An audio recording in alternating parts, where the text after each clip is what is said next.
ladies and gentlemen, friends and rivals. My name is Jared, and with me are my spacey friends, Ian and Josh. It's me. Hello. We will be your hosts for the episode. We are honored and grateful that you have joined us at our table. Here at the Game Table Podcast, we take a look at various board, card, and other tabletop games. We give an overview, provide a little insight on how to play, and share some of our thoughts, all in an attempt to give you an idea of how well it would fit for you and your table. Today, we're at the featured table, and we'll be looking at The Search for UAPs, designed by Ted Alsbach, artwork created by Tim Barton and Janos Orban, and co-published by Renegade Games and Bezier Games. The Search for UAPs is a game of deduction and space and aliens and brain explosive actions. Wow. Players on Earth are surveying space to find the Hubble telescope, some satellites, and some space junk. Really selling it. All in an attempt to find the UAP before anyone else. Be the first, and no one will believe you. Be last, and you're the loser. Let's review The Search for UAPs. Incredible. Well, first of all, Yeah, we have to welcome Josh back. Hey. our starry-eyed friend. I'm back. I'm back. Starry-eyed friend. How's it going? Doing well. We found the UAP. You found it. You actually. did, specifically. Yeah, I'm the big winner. you I was found the the big EP. winner this night. Yeah. I mean, we all called that at the beginning, though, so I don't know. It was really a surprise to anybody. So I have a two-parter question to start this It's off. very exciting. One, do you believe in aliens? Unbelievable. No? No. No? I do. I would say I do. He says he does. He does. He does. Incredible. Could you expand on that? I think that I would say things exist outside of our dimensions that we can't fathom. Okay. And so that's probably if there are. So we're just going to encompass all of that into aliens. I don't think we're gonna like look through a telescope one day and see, oh, there are creatures out there. Yeah. I think they exist, but we can't. We wouldn't be able to perceive them. So I got you. We're going to take the word in a more Lucid. not so literal sense of Sure. how most of culture would define aliens. Sure. Okay. Okay. All right. I don't currently believe in them, Maybe tomorrow. but if somebody were to present to me a very, very good case that's not just a blurry image of somebody's phone that has some stuff in the sky, that's all I've seen.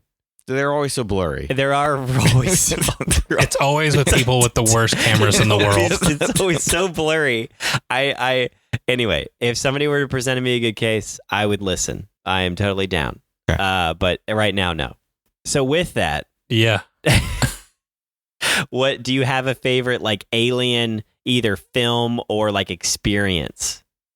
But I mean, if we don't believe in aliens, then we haven't had an experience. But if you felt this like Josh does, though. Okay. So what's your experience with aliens, if any? I have no personal experience. Oh, okay. With it. Well, okay, well then do you have a favorite alien movie? Do you have a film that you prefer? I do like the movie Alien.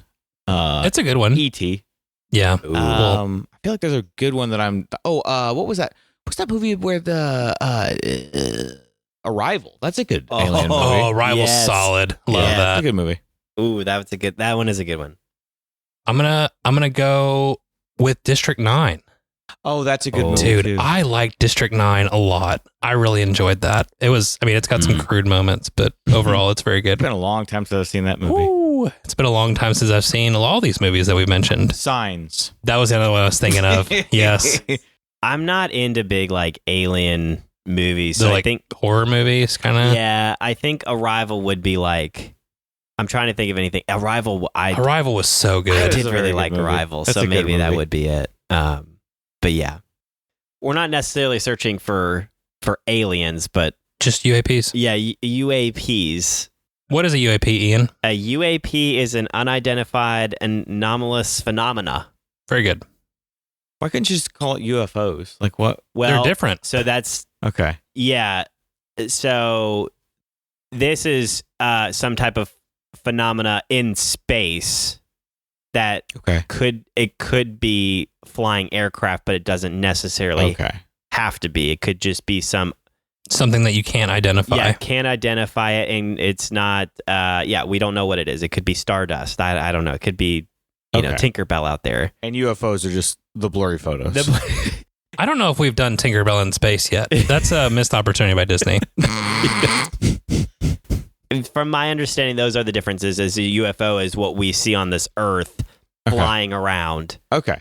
Where a UAP is more of this phenomena in space that's kind of unexplainable. Okay. Google AI would say that UFO can be included within UAPs. Okay. So they could have called it UFOs. They could have. But they had But to the be conversation extra. comes full circle. But as you know, a UAP could identify itself as space junk. You know this as the winner of the game. That's true. So I did have to figure this out. And I crushed it. I did. Well, anyway. Yeah. Would you like to tell us more about this game? Sure, let's talk about how to play. Okay. All right, so the Search for UAPs is a logic and deduction game where players act as researchers, aiming to uncover the existence of various objects in Earth's orbit. They'll use tools like telescopes, cameras, and computers, and players gather evidence to document various orbital objects, ultimately seeking to locate the very elusive UAP. Players score points through taking photos of these various objects, and, of course, finding the UAP itself. The player with the most points at the end of the game wins. So you have a main board in the center of the table that is double-sided. You can decide which difficulty you're going to play on and go ahead and set up that board. You'll also get to know where the moon is, so starting off on the right track, each player is going to receive a personal space panel, player screen, research tokens, other tokens, a note board, and a wet erase marker. If you don't know what a wet erase marker is, Google it. Players set up their areas behind screens because we don't want to share our information with anybody else because we want to find it first. Because like Ian alluded to in the intro, if you're not first, you're last. You will also need to download and set up the Search for UAPs companion app, which facilitates gameplay by providing randomized scenarios and verifying findings. On a player's turn, they're going to have different actions that they can take. The primary actions are to either survey, target, analyze satellite data, or take photos. When you survey, you're going to observe a sector to gather information about the presence of certain objects within that section that you have chosen. And the more tight focused of the area, the more time it is going to take you. I'll go ahead and say now there is a time clock that circles around the outside of the board. Each action has a different set of time allocated to it. So when you take that action, you move forward that amount of time, and then you do not get to go again until everyone else is in front of you. So you could take a very specific target action, which I'm about to talk about, that costs you 4 time, and you'll get a lot of really good information. But then you're also going to sit while the other players at the table do smaller actions that don't take as much time, and they might gather more information than you, just depending on how good they are at finding that UAP. So to target, you focus on a very specific sector to gain detailed data.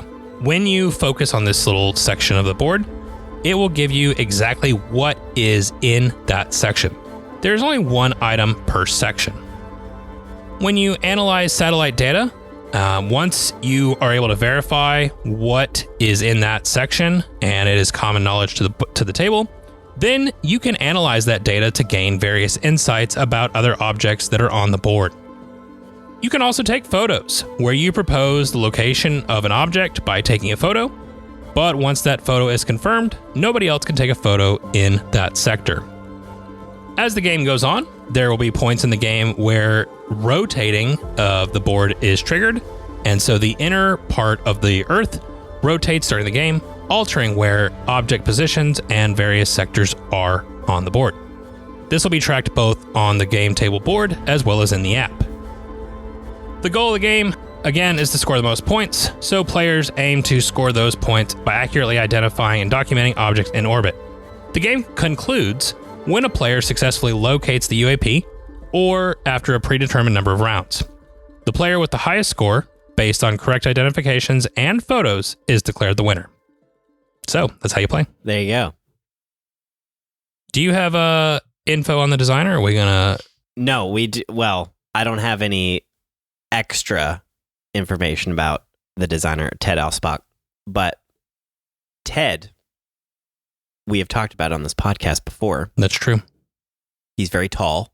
He is very tall. I've seen it with my own eyes. And we love his games. You've met the man? I've seen him from across the room. And he was tall. He's very tall. From across the room? Yeah. Wow. He must be really tall. He works a lot with Bezier, or mostly. He works with Bezier because he owns the company. He owns Bezier, but I mean, I wonder. I guess I didn't look up how many other games he's done outside of Bezier. But the thing about Ted is that he, with any Bezier game, it has this feel to it. It just has like a presence that's like, oh yeah, that's a Bezier Ted Alspach game. Werewolf is obviously like the main one that has that kind of cartoony, fun and light but dark undertone side. But we've talked about, and I don't know, I think Jared, you coined this phrase, but he's the Tim Burton of board games. That's right. And I love that. I think that should definitely be. I think people should start saying that because it's true. So I will say very quickly, because I read this article, and if you want to know more info, it's the designer diary on BGG. Oh yeah, with him. So he loved Search for Planet X, which, for those that don't know, this system, there's multiple in the series, and this falls right into that system. So he really loved that whole, like, the idea and concept and the gameplay of all that. But he had this love for UFOs that he wanted to take it another step. And so might as well go into the world of UFO/UAPs and kind of take it into this next system. He does. He did really also want to improve like the app as well and the aspects of that when designing. So all of these aspects are things that he wanted. And kind of reshaping the game just slightly because he really liked Search for Planet X. So if you want to read more, go ahead. It's a really good article. I read through it all. It's very good. It's very cool. Nice. So maybe we can link that in the show notes. Yeah, we could. Okay. Josh. Yes, sir. What draws you into this game?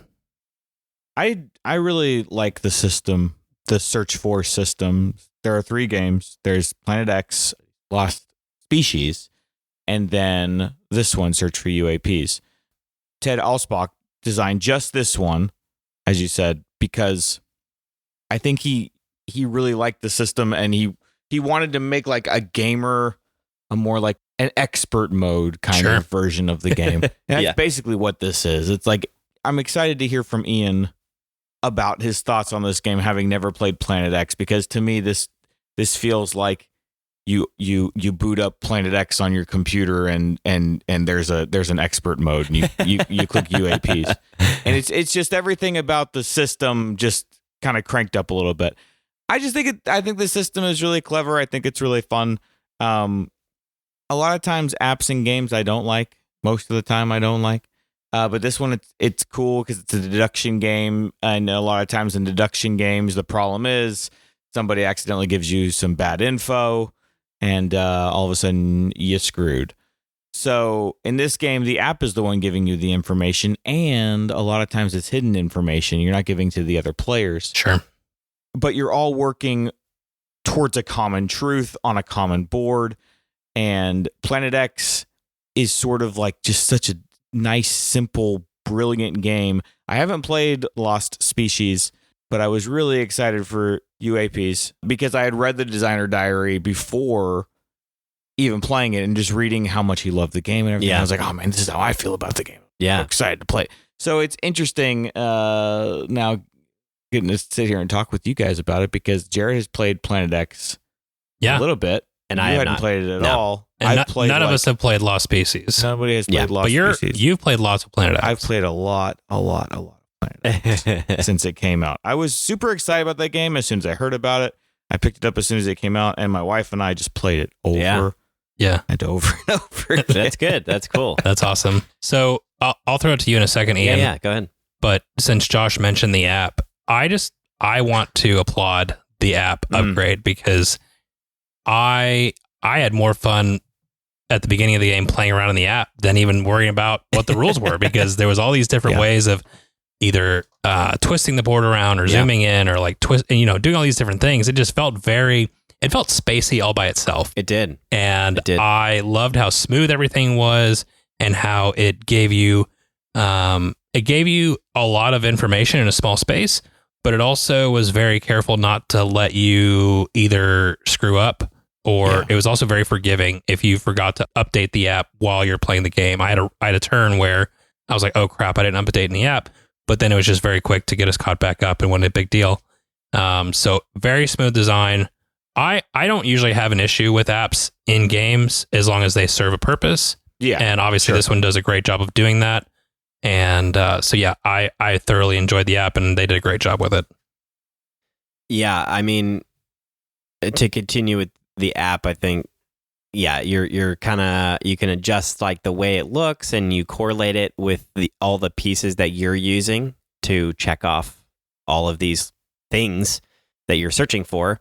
And so it all makes sense. It's all logical in my mind. And I said this before, I never got lost with anything in front of me. And because there's a board in the middle that's shared. There's a lot of information. There's a lot of information. And you're looking at the board in the middle for all the pictures and stuff. And then you're looking at the board in front of you with the notes that you've taken. And then you're looking at the app. For me, it all made sense to me. And I never once got lost. Nothing was out of place. I always was looking at the right thing on my board. And I don't know. It just all made sense to me. It was all flowing just really, really well in my head, and everything made sense visually to me. I also really liked that everything served a purpose. It wasn't like the board in the middle was superfluous to the app. Like there were parts where I wanted to look at the app. Yep. There were parts where I wanted to glance at the board, and having the different aspects to look at I really appreciate that. Yeah. Yeah. Yeah, absolutely. And I'll say this, out of the deduction games that I have played of any kind, and again, there's a very, very wide variety of them. I don't know I think the good deduction games use an app to some extent, in my opinion, especially if there's a hidden like sequence of something that you're looking for. The issue that I have with one that's not is that it is really hard to not have a player elimination when somebody searches.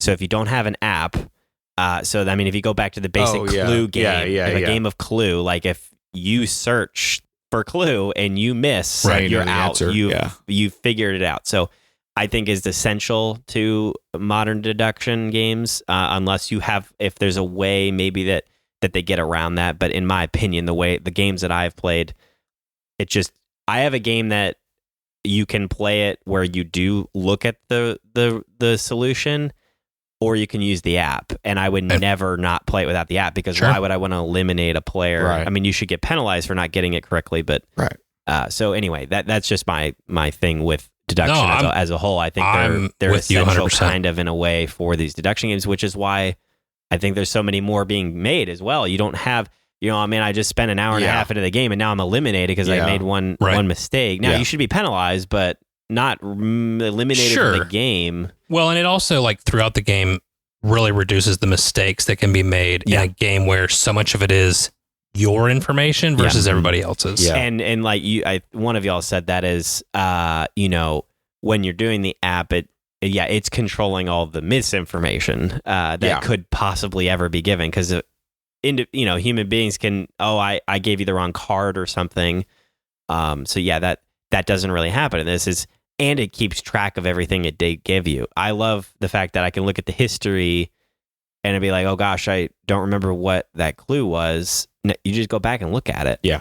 So yeah, overall, the app is fantastic as far as that goes. So yeah, they did a very, very, very good job on all the aspects of the app. But then you also have your player board in front of you, which is just the map. That's the shared map. You have your own little map that you keep behind your screen. Yeah. And you can make all kinds of mistakes on that thing. Absolutely. You know what I mean? But you can cross check it with what you've learned from the app. But in my case, I do this a lot in Planet X. I make an assumption. I say, oh, well, this information is true, so I know this is true. Mark the whole thing. And then all of a sudden, 5 minutes later, I'm like, wait, hang on. Why did I assume that was true? Oh, no. You're right. Well, hang on. What all was not marked off before I started just marking the rest of it off? See, that terrified me. Like, I gained some information of it's going to be either this or this when I surveyed early. Yeah. And I was like, okay, well, that's not going on the map. That's going to go over here to the side, because if I even assume that I think I know, it screws up everything that I actually do know. Yeah.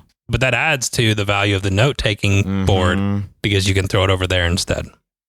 Yeah, and I'm not by any means good at that part of it, of just taking random notes and like piecing it together, but I like it because there's some information that is like really direct.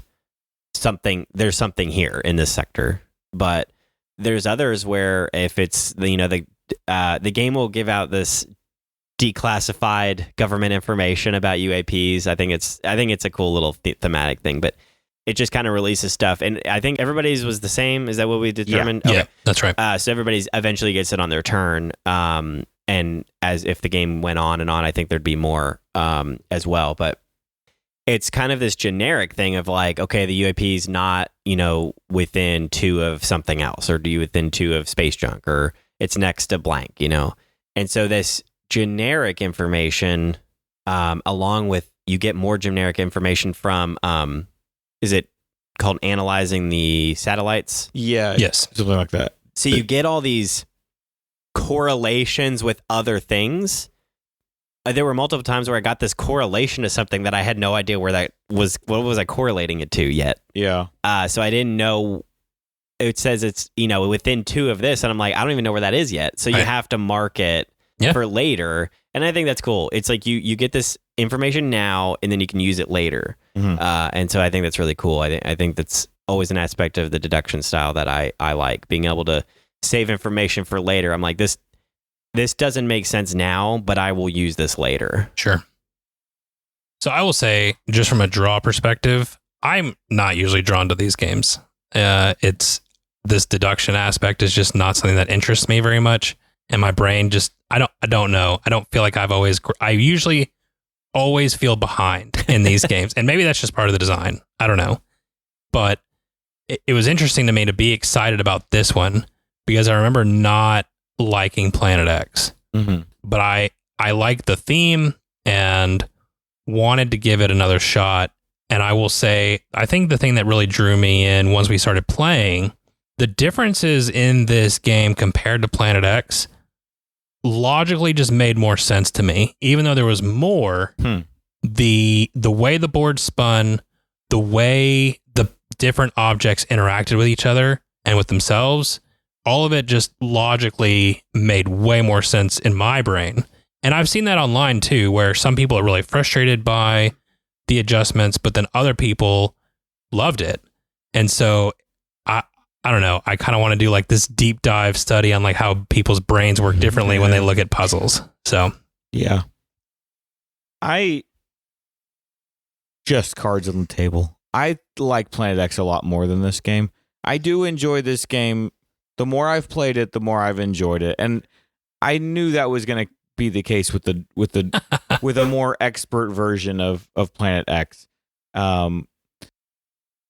I just like the simplicity of Planet X. I think that one of the criticisms that we've always had of Planet X is that even with Planet X, your board is a little bit busy because, every sector has to have every available logo on it that you mark off. It's just a lot to look at. It's noisy. It's busy.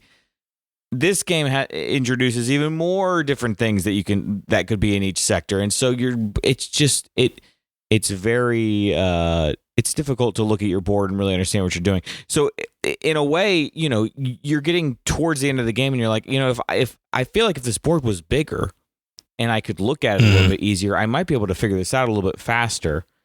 But with that said, it still all comes together really well. And it's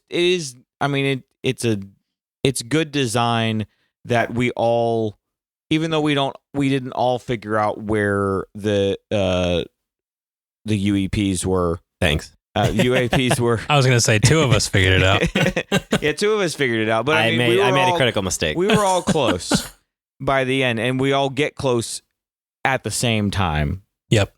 And that's how Planet X is too. You normally are not figuring out where Planet X is, and someone else is just like, "How are you even close?" Normally, it's like, "No, I know it's between this one and that one," or And sometimes it's the sort of situation where it's like, "Well, if you know where it is, then it must be here." Yeah, kind of thing. And that's actually what happened tonight when we were playing. That is 100% what happened tonight. Yeah, because I had narrowed it down to a couple of spots, and I noticed that Jared had placed a photo down that was still face down, didn't know where it was going to be, but it was on a certain sector, and that was one of the 2 I was looking at. And I said, well, if Jared, who I trust to be correct in his assessment here, I'm going to take a guess that he's right, is right there, then that's not the spot that I'm looking for, so it must be the spot next to it, and I ended up being right. So that's what's always the fun, risky thing about laying down photos, and that's how it is in Planet X as well. When you're laying down your theories, it's always that risk of, is it worth it to let everybody know what is in this sector? Is it worth those points that I'm getting for giving everybody that information? I was just going to say, I think it's my favorite mechanic. Yeah. Because you have to have the points. Yeah. Because the game is so tight. You do. Yeah. And if you don't take pictures, right, you're not going to win. And I like that. That's the one thing I really like more about this game than Planet X is that they've actually made taking photos an action that you take now, versus in Planet X, it's just at certain intervals of the game. Okay, now everybody can lay down a theory if they want to. Sure. This is way better because now not only are you having to risk letting everybody know where something is, you're also having to. It also costs you an action. You're taking an action to do it. So you really don't want to lay something down unless you're really sure. Yeah. But with that said, something that I don't think as we've talked about this, I'm realizing I like a lot more about Planet X is that I feel like research is a lot more necessary in Planet X. The game that we played tonight, I think I only researched like maybe once. Sure. And research as in survey, is that okay? No, not survey. Looking for the data, whatever that's called in Planet X, it's called researching. I think you're talking about the analyzed satellite analyzing data. the satellite data. Oh, okay. And the one time I did it, it was information. It ended up being information that I already knew. Okay. But at I think after the first turn, I got some information about where the UAP was. And that ended up being the information that I needed. So I did need that research, but that was just given to me. I didn't have to spend an action on that. I spent most of my time this game just targeting because I've played this game before. It had been a while. So I was like, well, let me just at least know where certain things are just so I can kind of get my bearings. And that ended up just kind of being what I did. Right.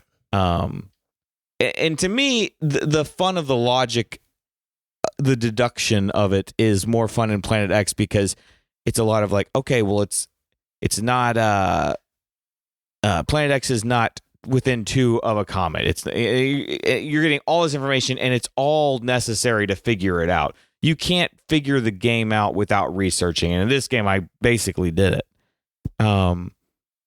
But that would be unheard of in Planet X. And so it felt a little bit more haphazard. And also there's just so many different things that you can be looking for. I don't know. I feel like I kind of lucked into a victory this time, and I've never really felt that way in playing Planet X. I disagree. I actually do too. So I felt like I used to analyze the satellites. Mm-hmm. That helped me tremendously. It could be that This is what it was. But maybe it's not a necessity. It was a necessity that somebody was doing it. Oh. Because you guys were taking photos, and then I was getting the information from you guys that you were getting from the data. So I didn't have to. So forget what I said, because no. I just played a strategy where I let you guys do the work for me, and I just kept targeting, and it worked. Yeah, and I happened to target what I needed to target to figure out what I needed. So that's fair. Also, I'm still a little bit right, but also no. I just right. don't. I think maybe the difference is that one is not a necessity in this game. In the search for UAPs, there are multiple ways that you can find the information you're looking for. Yeah. Because in my opinion, based on how I was seeing the game, Jared found information different than I did, and you found information different than both of us. That's fair enough. I would say too, I don't think you find the UAP when you do, if I don't do my data, because I was only able to find the one that I took a photo of because of the data that I found. I think I agree with you that it is less than Planet X, but finding the right time and the right choice within that data is so important. Yeah. But again, that's kind of like the mantra of the game. Yeah. You have to make every action is important in what you choose to do, because you can't just go targeting all willy-nilly, or you're only going to have so many actions. And you can't just go surveying all the time, or you're always going to be like, well, it could be 3 things and the whole board. And then you're just still stuck. Yeah. So I think it's more about when you do it than how much you do it. Okay.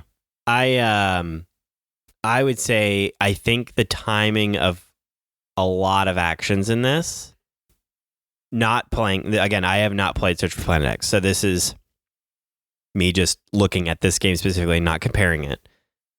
I think the timing of many actions in this game are pretty in depth on knowing the timing of those things. And the longer I played this game, I figured this out, is that taking pictures at specific times is incredibly important.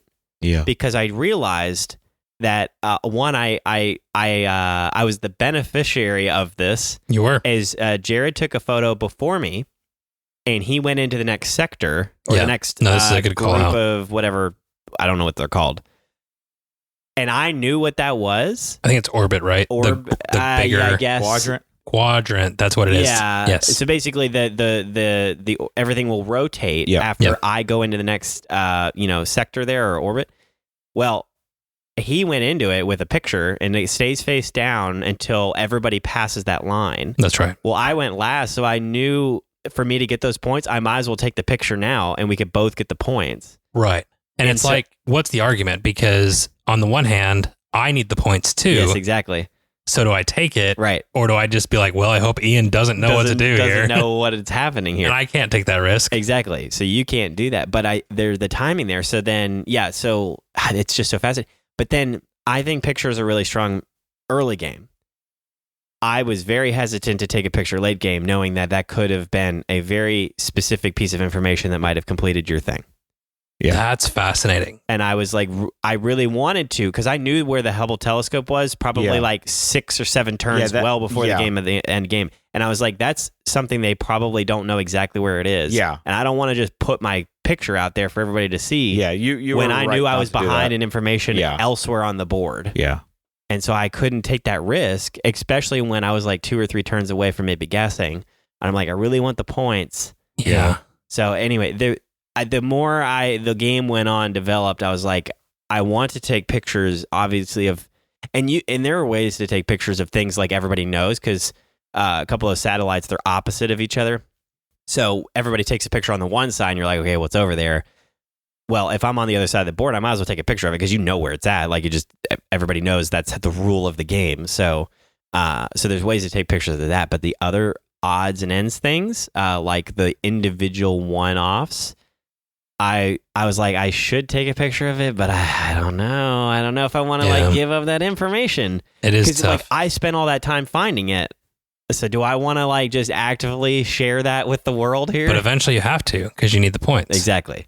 So a truly fascinating conflict of interest there. And so I was yes, that was developing in my mind as the game went on. And honestly, if I had one more turn to follow through, I was going to take a picture of the Hubble and then guess. But you guys just went for the guess, and that was good on you.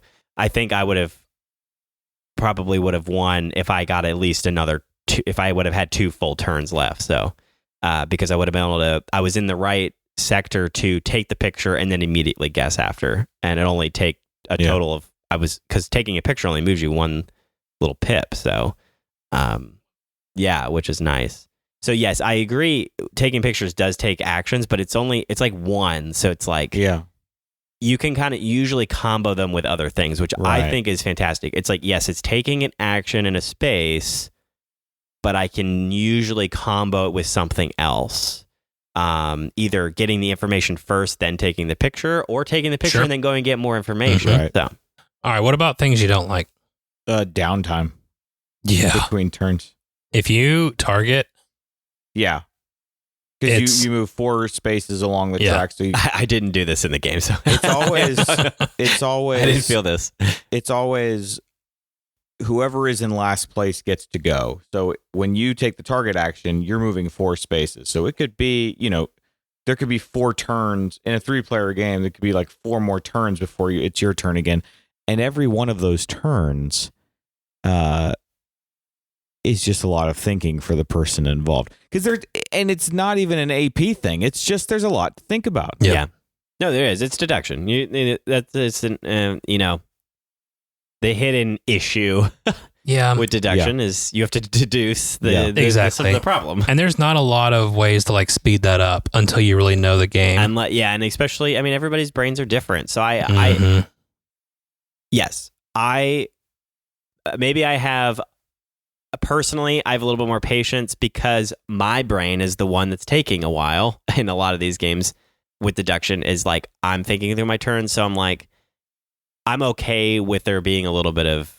I go into a game like this knowing it's just it's like it's going to take a little bit, and I'm okay with that because I know I don't want anybody to rush me, so I'm not going to rush anybody else. It's okay. No, we talked about this on a recent episode where I think you and I have a lot of friends that are very competitive. Yeah. Because we don't have a lot of game nights that are structured around just take a good move instead of a great move. Like most of our players focus on great moves. Yeah, I agree. And I think actually, funny enough, I think that's for an episode that releases after this, but I'm still going to use it. There you go. But yeah, so I've gotten used to it. There are a few games though where between turns. And again, this is only when I'm taking target. Like every other move, like I more or less am getting back into it pretty quick. But if I take the target action, like I was literally working on another document on my phone between turns because I had that much downtime. Yeah. But same. Yeah. But it is a lot of information. I agree. And if you're doing things like survey or whatever, like you're analyzing the board. So it's a mix. Like there's just gonna be parts of the game where you're not doing anything, and that's okay. Like I don't think it's like the end of the world because I agree with you. It just comes with this kind of structure of game. Yeah. Yeah. No. I we're talking about things we don't like. That is something to be wary of. The downtime can be, and honestly, it's a little bit of it's a brain burner. For me, I have to truly think about this game. I can't just casually go into a game like this. For me, that's just not how my brain works. But I really enjoy these games, just not all the time because I don't want my brain to hurt every time I'm trying to solve a problem in a game. There's plenty of other decisions to be made in every game, but this is a different kind of level of like I'm putting the puzzle together. And for my brain, that's a little bit more challenging. It requires a lot more effort. And I like a game that does that. It's just, I can't do it all the time. Sure. And so I'm not always going to be in the mood for something like that. Not that, like, and we were talking about the complexity of this isn't like way more than Search for Planet X, but on BGG, it does have the complexity like a whole point ahead. Yeah. And I think that's fair because as you go into the other, like you're saying, there's a lot more symbols. And again, I haven't played Search for Planet X, but just knowing how the boards look, like there's a lot more to be looking at, and that is something that that's that brain burning thing. You're just looking at a lot on your board, and if that overwhelms you, if a lot of symbols and like trying to piece together the information, if you don't like deduction games, then you're not going to like this. That's one, just clear. But there is a lot to look at. There's a lot of to observe and take in as you're managing all these things. But personally, I think that the app and the game boards they all flow together and make it the easiest way, make it easier or the most easy for a player to get into. Not that it's like the easiest thing to do, but it gives you the best chance is what I'm getting at. So, Josh, you can feel free to disagree with my disagreements of Ian. I don't think that this deserves a full 1.3 weight higher than Planet X. So Planet X is a 2.42 complexity, and BGG has, and it has this at like 3.7? 3.7. Yeah. What? I'm like, there's no way. No. Yeah. No, I'm not saying I agreed with it. I'm sorry if that was what I was saying. I'm sorry, 3.17, not 3.7. Oh, okay. But it's still not deserving of a full. It does have it higher. Almost, I don't think so. Yeah. I mean, I haven't played it. I don't know. So I don't have that comparison. I don't think this game deserves to be above a 3. I think that's crazy. Yeah. It's a deduction game, not necessarily like a complex ideology thing, you know? Yeah. I also think 2.42 is a little high for Planet X. Yeah, I would say so. The thing... And I think what I think that is that's the deduction game of like having to sure. It feels weighty because it's all in your head. And exactly. But that's what I'm saying, that I think that it might be just a skewed rating. I don't know how they do that, but like a deduction game is getting a couple points bumped because of its deduction. So therefore you have to use your brain more. Right. So I think the game just takes a little too long. And this is why I like Planet X more. I think this is the main reason. The main reason I like Planet X more is because this system is all about just getting little bits of information until one turn when you say, oh, hang on, and it all starts to make sense. And that's a very exciting feeling, and that's a lot of fun.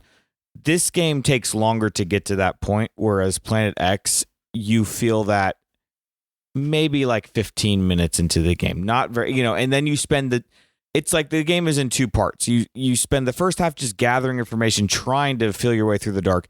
And then the second half of the game, you're like, hang on, I'm getting close. Oh no, she's getting closer. Yeah. Am I going to win?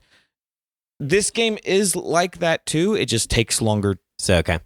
It's still in two parts. It just takes longer to get to that second part. My question is the amount of turns relatively the same? Am I taking the same amount of actions to get to that point, or is this time in between my turns the reason why? The turns take longer, and there's a little bit more turnage happening also. Yeah. I think that's going to be my answer. Okay. Because personally, I like the fact that it is a little bit more of a process to get through the information.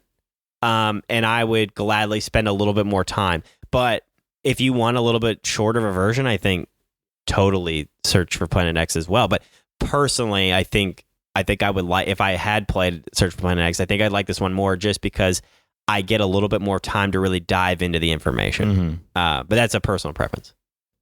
I'm trying to think what I would like to just nitpick about this game. I don't know that I have anything specifically about this game. No, it is long. I'm not arguing any. Yeah, no, I'm not saying you are. Downtime. If anything, I've heard you say that you're cool with it.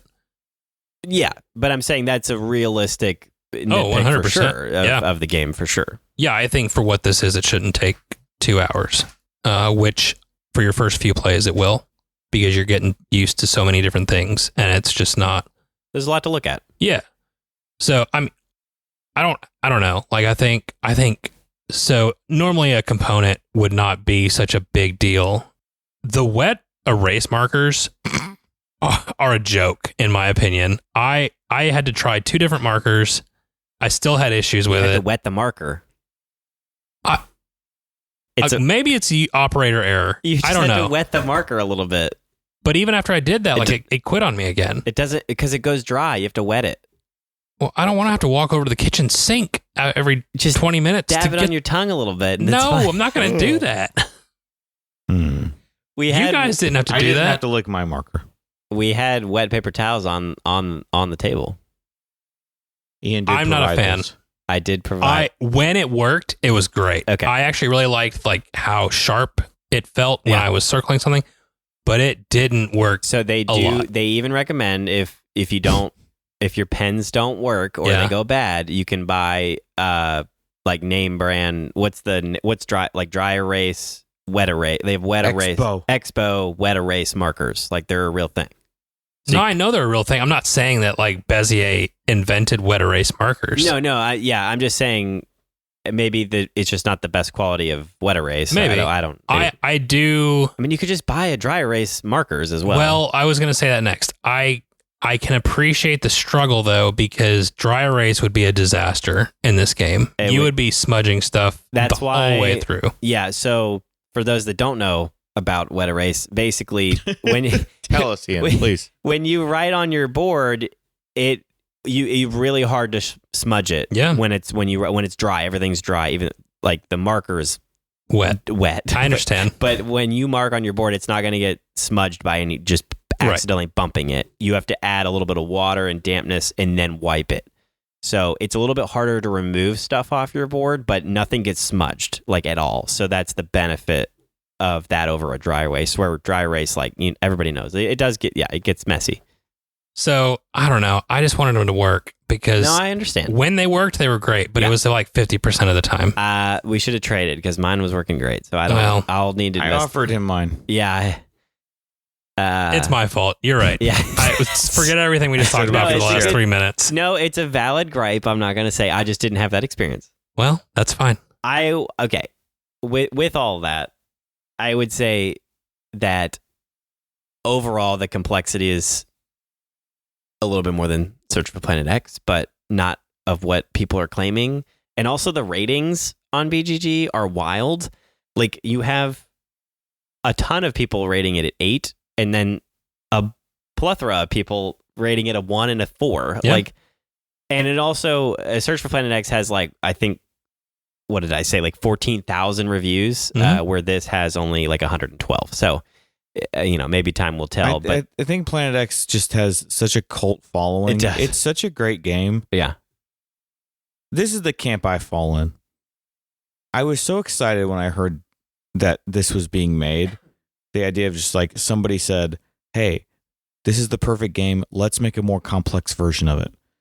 And so you're so excited about it, and then you play it, and then you realize, oh, just because something is more complex doesn't Make it necessarily better. make it better. Sometimes the simplicity is what makes something great. sure.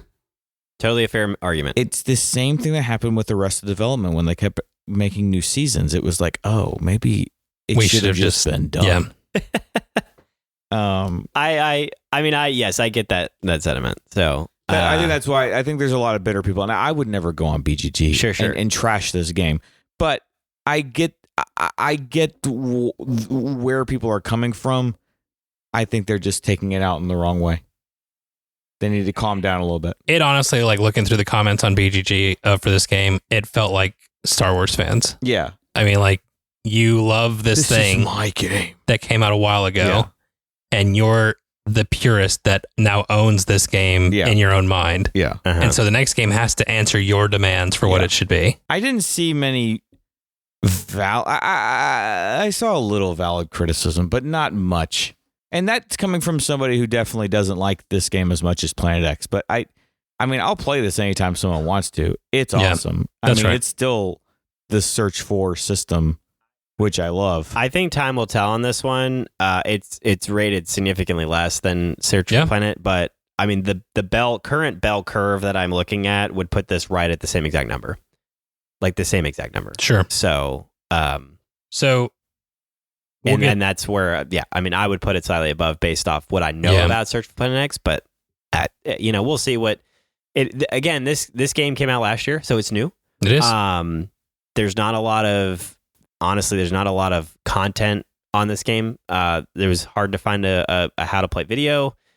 There's not a lot of videos, period, on it. So as it's getting, distributed, I think maybe there might be a different opinion of it. So yeah, as it continues to get distributed, for sure. Player count. We talked about this off air, but I'm going to say this is 2 to 5, technically. It is 2 to 5. Yeah. I would say 2 to 3. I don't have any interest in playing this at 4 or 5. Not more than 3. We all 2 preferably. I don't know if I'd go that far. I like you 3. Like 2 because you've played a lot of 2 with Search for Planet X as well. The game, it's snappy. It moves quicker. Yeah. Yeah. The little bit you gain by having another competitor isn't worth the amount of time the amount of time it adds. Yeah, no, that's the downtime, I should say. No, that's a fair point.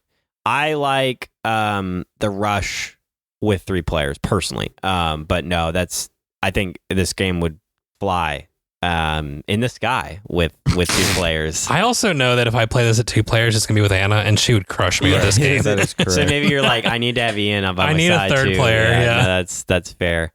No, I agree. I think they bumped this up to 5 as a benefit of this version, and I would never. Josh. Planet X is one of my favorite games ever, but I would never play it with 5 people, not once ever. Yeah. So I don't know who is asking for that specifically. Somebody might have. Ted was. Ted was asking for it. So, I mean, you can play it up to 5. So good on you. Yeah. But if you play with, I did read if you have play at 5, you have to play it on the expert mode. I mean, that makes sense. So you cannot play this game unless you know how to play.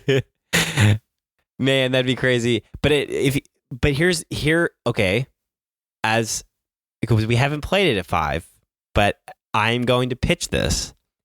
No. If at 5 you have a bunch of people taking photos as well, look at all the information that would be expanded. That's true. So I'm just a thought. I don't know if I'd be willing to try it. The game would still be longer, but you're right. You're right that there's a lot of time in between turns. I understand. There's a lot of time in between turns, but nope. Yeah, that would be interesting. Because for me, it's not just the time. It's I need space behind my screen to where I know that someone's not just a bigger table, Jared. Jared's just got it all so figured out. He's so worried people are going to be cheating. I know he thinks everybody's just trying to look at his board at all times. I'm elbow to elbow with Jared. I can see his screen. Now I'm going to win. Yes, dude, you were paranoid. I'm going to sit by Jared. I just paranoid activity. It's a small screen. That was so good. Good one. But still, I mean, bro, you're freaking out over here. I'm not freaking out. I just want my space. And I don't like, I think what it is, I really don't like screens to begin with. They always feel small to me. I don't feel like I can get the stuff behind it that I want behind it. And now you want to crowd me around a table with 4 other people where no one's supposed to know each other's information. And everybody's trying to snap photos. And everybody's trying to look at Jared's Ian board. was whipping out his phone earlier, just taking pictures of everything. And I was like, hold on, pictures bro. of the game, and I was like, gonna like take a high shot. And I was like, wait, I can't do that. Yep. That's right. Can't do that. Anyways, so with all that said, I mean, they're all fair points. I ain't gonna lie. With all that said, grading and final thoughts. Yeah. Josh? Okay. If there was no Planet X and this was the only game like this, I love that you're going with this approach. That's a good approach. I would rate this a 9. Whoa. 0.5. All right, so kidding. Let's come back to reality. But since Planet X does exist, and I would never That's crazy. grab this game over that one, I'll rate it a 6. Wow. So he's just like all of BGG. I'm blown away. I really didn't think, even without Planet X, I figured you'd be more than like an 8. I mean, if this game was the only way to get that rush of that deduction, because this is my favorite deduction game. If this was the only way to get that, then I would deal with it and play with it all the time. But I think that there's just simple truth in the simple simplicity of the simple Planet X. And it plays faster. Yes. Like, especially if you're playing with somebody else who knows what's going on. It's just the two of you. You can knock out a game of Planet X in like 30, 45 minutes. It's so good. fast that you can say, hey, you want to play another round? Right. This game is not that way. No, this is a one time and done. Yeah. I'll go next because I don't have any idea what you're going to No, say. go ahead. Yeah. I agree with that. I think that's yeah, it depends on what you're looking for. It definitely does. Yeah. I will caveat mine in the way that I think I'm not going to caveat mine with anything. in the way that I think you did with Parks Rolling Right. Okay. There's like a different threshold for how high this game can be for me. Okay. Like I think a 7, No, that's- like you said about that. Okay. It's about as high as a game of this type could get. Okay. I think I'll give it I think I'm with Josh. I think it's a 6. Mm. I think I'll play it if somebody else wants to. I enjoyed my time while playing it, but I have no desire to play these types of games on a regular basis. It just doesn't draw me in personally. And I think for what it is, it does do a good job. It was interesting to think about because another deduction game that we play that you introduced me to, Ian, was Awkward Guests. And I enjoyed good. that so much more. So good. And the difference is instead of it being, they're both logic, but one has to do with just finding stuff. And one in Awkward Guests is more about this whodunit narrative. Yeah. I have no narrative in this game. And for someone who's big on story and theme, it's a lot harder to just be like, all right, find the puzzle. Yeah. I'm just like, who You cares? got to be into this kind of thing. You really do. Awkward Guests. Yeah, that's a good game. It I is. mean, I really enjoy really it. good game. And we're not reviewing that game yet, but Someday. that game, obviously, it brings you back to your childhood game of Clue, and everybody is a Does. lot of people have played Clue. It's like good Clue. Yeah, Good no, it is. Clue, No, yeah. it is. No, it's adult Clue that it's fun. But yeah, no, the whodunit aspect, it's a murder mystery, Yeah. which is a whole other level of deduction. But when you And- break it down, it's essentially doing It is more or deduct- less yeah, the same thing. Yeah, so you're taking and you're using information to help you find other Yeah. information. I Yeah. just really like having a narrative aspect. No, it is. And you don't have that in this structure Yeah. of No. search for. This is yeah. No, this is it's a different animal. Yeah. And there's a lot of different deduction style games out there that are even the murder mystery kind. I've played ones with the app or there's multiple. I've played the detective series. I've played a lot of those, and I really really enjoy those games as well. Do you have a favorite deduction game, Ian? If you, I think could Awkward only Guess keep is one? definitely going to be the best. Yeah, the it's the a most. good one. But I've played Detective. Mhm. What's the other one where you use the phone to look at the crime scene. Chronicles of Crime. Chronicles of Crime. My wife really likes that one. Detective was a lot heavier than the Chronicles of Crime. And I've also looked at the Sherlock series as well. So again, but in my mind, they're like all different in their own way. And so the way I look at this one, it's like, this one is not as challenging as those, in my opinion. It's the information is right there in front of me. I just have to figure it out. Where those, I'm like, okay, he talked to this guy and he talked to this guy, and there's way more in those. And so this is like a little bit lower tier for me. I would rate those, if we're talking about complexity scale, those would be much higher. But anyway, I would say this game for me, again, yes, I'm not going to rate a deduction game like a 10. It's just not happening. Awkward Guess would be the closest thing, but I would say this game is a 7.5 for me. I like it. I will play it most nights, no issues.